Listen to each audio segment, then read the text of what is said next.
घरटीए करने समस्ते स्वप्न देखती किंतु यही स्वप्न केउं समय जे धूलिसात हो गला ताहा वर्तमान चिंतार कारण होती। आमे आसी पहुँचीचु दारिंगबाड़ी ब्लॉक सेमनबाड़ी सुकुमारी बिंधाणी घरे। सुकुमारी बिंधाणी तांकर कच्चा घर को पक्का घर करने सरकार कार्यादेश देते। 130 बजेट रे यही प्रधानमंत्री आवास योजना होगा बेले प्रथम किस्ती रे 40,000 मिलता एवं से 40,000 किस्ती जो आसला जड़े दलाल हाबुड़े पड़ते सुकुमारी और परिवार। दलाल जनक प्रलोभन देखई कही जे मु घर तैयारी करदेवी। तो परवर्ती समय से 40,000 नहीं कार्य भी आरंभ करते किंतु जदि देखा दलाल जनक किसी काम करने पर बंद कर देते और द्वितीय किस्ती जो आसला पुणी सुकुमारी से प्रलोभन देखई 65,000 नहीं। आज सुधा से घर कंप्लीट हो पारि नथिबा बेले वर्तमान निम्नमानर काम जो से घर भी किमिति करेंगे से नहीं सुकुमारी चिंतार अच्छा। जदि देखा परिवार वर्तमान गुहाल घरे बसवास करुँच। सुकुमारी स्वामी छुआ मैंने अच्छा से सब छेली गुहाल भितर से रोचंती सेठी रोसई सेठी खाइबा एवं सेठी सोइबा सबू घर कार्य से गोटे घर भितर से होची। सरकार देथिबा घर आगे आमे गरीब लोक महिष को देइथिलु से महिष को देइथिलु जे सी आमको फुसला फुसली का सतरे फुसला फुसली कला आ मु कर देबी झियो आ मते पैसा दे बोली कहबाकू हाँ मामू आमे तो गरीब लोक घर करि पारबु नाही आ घर तो किए ठीक ठिकाना लोक भी नाही बापा देखले पारू नाही से खाली मदुआटा मद पीजिब पुओ जड़े एकुटिया अच्छी मो माँ जड़े कौन करी आउ मु सब जाक पैसा 1,30,00,000 टंका देइथिली आउ थरे पुओ बाहर को जीवाकू आउ तो पैसा हम ना झील आउ थे दे बोलवाकू आउ थे मुझे पुओ बाहर को जाकर पठाई देवाकू आउ 30,000 देली मु।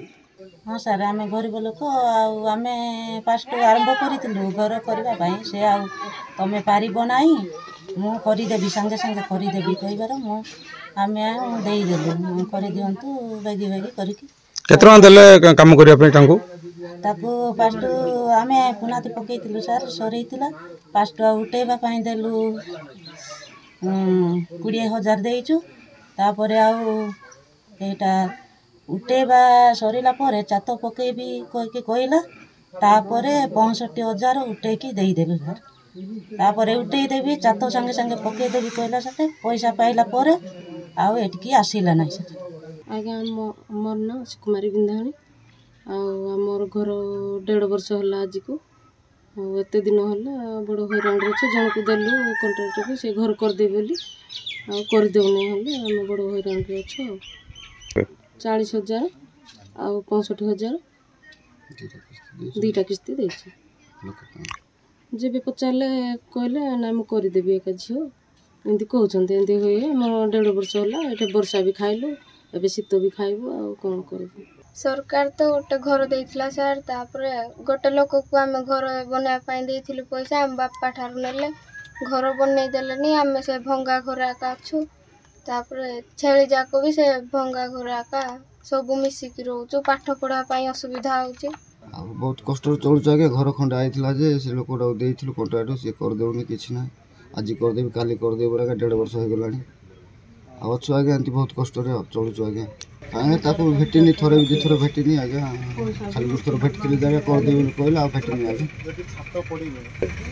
बहुत मान आज्ञा कौन कर तो परिवार से आज्ञा आ देखा दौनी भी पैसा आज्ञा 2 किस्त नहीं देती केवल जो सुकुमारी नुहति से भली जदि देखा शिव रही जी कि यही साईर यही 4-5टी घर अधपंथियार कर केवल जड़े दलाल जी कि समस्त घर आडभांस नहीं किंतु आज पर्यंत ताको कंप्लीट कर पारना। एभली परिस्थिति रे वर्तमान समस्त परिवार चिंतार अच्छा किभली भावे सेमानकर घर कंप्लीट होबो एवं ये जो सरकार योजना सफल होबो से नहीं समस्त परिवार चिंता अच्छा। वर्तमान जदि आम देखा आम सुकुमारी घरे पहुँचीचु सुकुमारी घर अवस्था आप देखुं किभली अच्छी एवं शिव बिंधाणी तांकर मध्य घर परिस्थिति बहुत जटिल भाव रही। कंधमाल जिला दारिंगबाड़ी अंचल अरुण साहू रिपोर्ट धरित्री लाइव।